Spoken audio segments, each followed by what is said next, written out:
Dr. Umar Johnson has a message.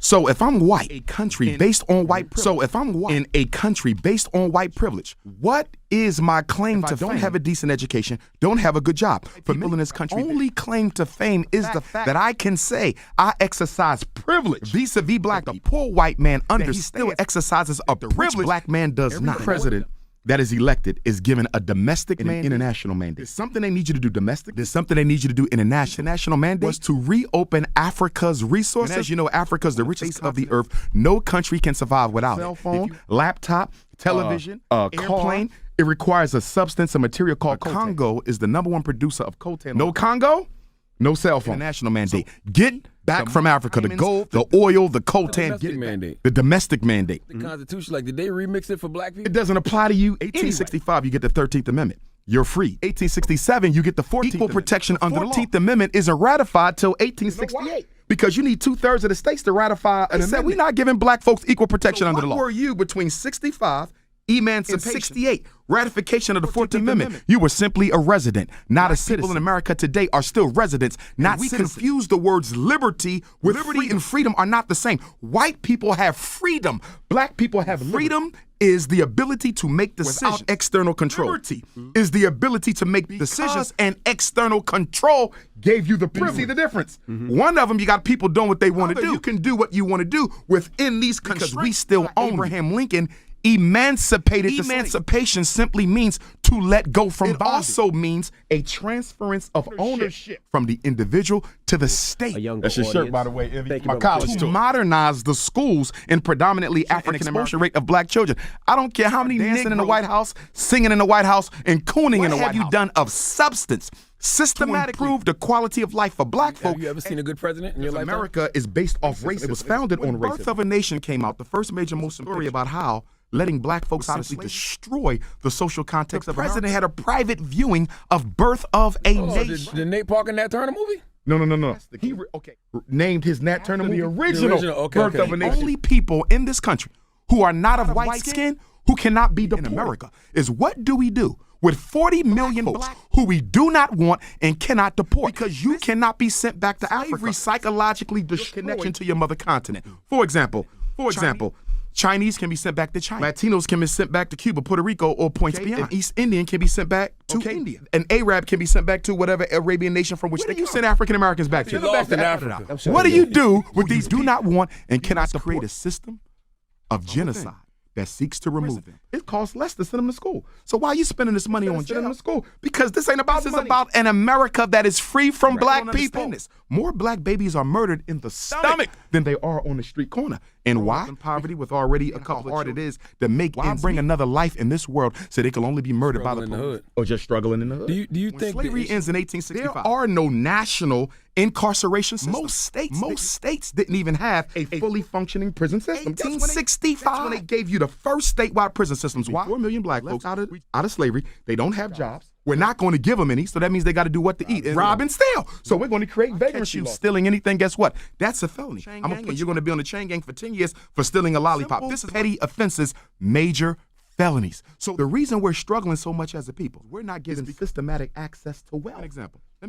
Chinese, Arab, East Indian, they come to America. They can walk into any bank, and get a loan. They come into the ghetto, open up 10 stores, 5 supermarkets, 3 hotels. Black folks still struggling. And then people, why you struggling? Because you're lazy. Chinese guy over here been here 5 years. East Indian been here 10 years. The Arab only been here 8 years. He got 5 gas stations. We are systematically denied access to wealth. Build that hospital they built. We can open up 10 supermarkets. I can't get 10 gas stations in 3 weeks. You're going to routinely deny me access to wealth. You'll give me a small business loan because if I find your empowerment, that disrupt system of extermination and you cannot kill a people who you are financially empowering. So we are kept without access to wealth. That's why the hood is full of mom and pop. The hood is full of struggling businesses because America has a policy to not empower black people for their own minority. Yes. Why? Because if they get out of hand, they can be sent home. The black man cannot be sent home. We boycott where the black-owned businesses this shop. Boycott would be a very, very powerful. I don't think it's going to work because we don't have that type of commitment to each other. We bus boycott. 381 days. Not a single black person rode the bus. They said the elders were walking on their bare feet. They couldn't afford to buy new shoes. Could you imagine if you went out here and told these Negroes in New York that you're going to boycott public transportation? Public I transportation, gotta they will get look to at you work, like you're bro. follow. If Dr. King was in America, I do not think Dr. King half of what he achieved because you're dealing with a new Negro, obligation to the collective, interest in the progress of his people, intensely egotistic and individualistic about his pursuits. Yeah, Malcolm X and those guys fighting. Black people really had nothing. We all Zero. understood Yes, that had we were nothing. oppressed. Some of us got things. And it confuses the political. Envy and Umar, they doing all right. Over here, I got some brothers and sisters struggling. I'm confused. I'm seeing some black folks who struggling. I'm seeing some who maybe it ain't racism. Yeah. Maybe it is America prop up bourgeoisie Negroes defend the system. Stop blaming the white man. It's you. Who say racism does exist, but it's not that. Or do they want to listen to Dr. Umar who says that until overcome the race, it's going to be difficult for black people to live a life that a man and woman was put on earth to live. They're confused, and if you do not break the law, you do not change the law. Study history. History is made by those who have broken the law. King Jr. was once a felon. Frederick Douglass was a felon. Harriet Tubman was a felon. They were wanted as fugitives exercising their conscience to do the right thing, to obeying laws and regulations, putting black people in there. If you're not going to break the law, you will never change. A Negro with 3 master's doctorate degree ain't interested in breaking. He got a note on a $100,000. You understand? He got a mortgage on a $250,000 child he put in. He is not trying to subvert his for the greater good of the community. That's our problem. Martin Luther King per se that stood there and when the cops he said, "I don't give a you're gonna lock me up." Would you still have ran The back? Geneva Convention of the 1940s clearly identified genocide as any systematic program put in place in part or whole an entire group manifests itself as unfair treatment, homicide, okay, or any other quality that significantly diminishes that people's ability to live a comfortable life. Why do you think Chinese kids aren't killed? Why do you think East Indian children aren't killed? Why do you think Arab children, even on terror, are not killed by police? Because they have around the country who will stand up if America disrespects any one of the international citizens. White people have more freedom to operate because white people are financed by white. When black people are financed by white constrained. But when you have been convinced that white people are better, when your subconscious has been programmed to believe that white is right and anything black should automatically get for me that white Jesus picture. The greatest weapons of mass destruction in the black boy or girl goes and look at a white Jesus from they have already been convinced God is white. Then it's okay for the president, it's okay for the judge to be white. It's okay for the CEO to be for the police to be white, because if God is white, all white people must be of God. Which is why black folks got to stop worshiping a white Jesus, giving your child the deity of an enemy. For people worships the deity in the image of their enemy or oppressor. Until the slave takes the slavery out of himself, he will never be free. We suffer from more post-traumatic slavery disease now than we did when slavery. 150 years later. How can you say it's worse now than when slavery? Because in psychology, there's something delayed onset of illness. Someone gets raped during a car accident. They might have no side effects. 10 years later, now they're having dreams of the traumatized. From a military science standpoint, study military history. The worst thing you can do, Envy, is go to war with your oppressor. When you do not manufacture any food to sustain your troops. You don't produce any means of weapons.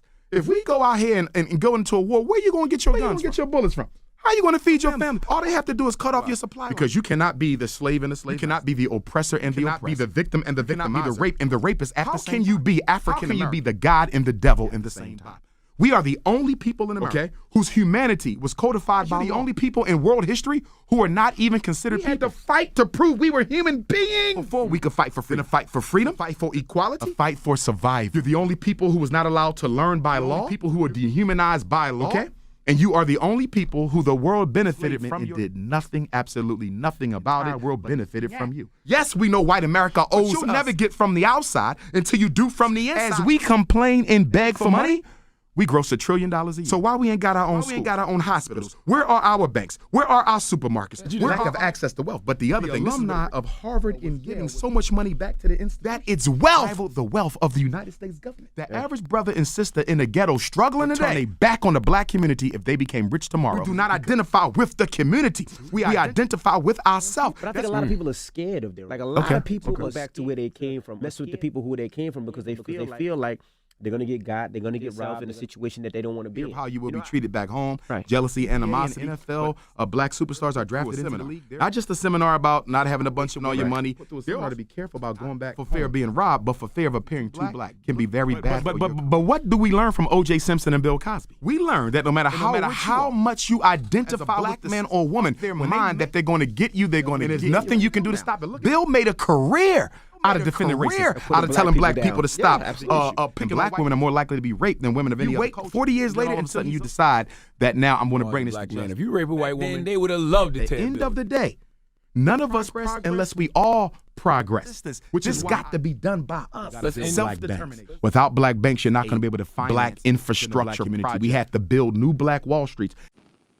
If you were a part of a group of people, the blue people, and you and your people enslaved the purple people and raped their women and children and sold them and breeded them and robbed them of humanity and their language and their history and their religion. Once the purple people got set free, would you treat them equally, allow them to become wealthy, or would you keep them oppressed for fear of retaliation? Comment below and let me know your answer. If you belong to a group of people, let's say the blue people, and you and your people enslaved another set of people where they were living uncivilized, living in cabins with no electricity or running water. Once these people were freed, would you be okay with them being your neighbor, using the same bathroom as them, whereas before they had no bathroom? Would you be okay with them attending school with your children? Comment below and let me know what you think.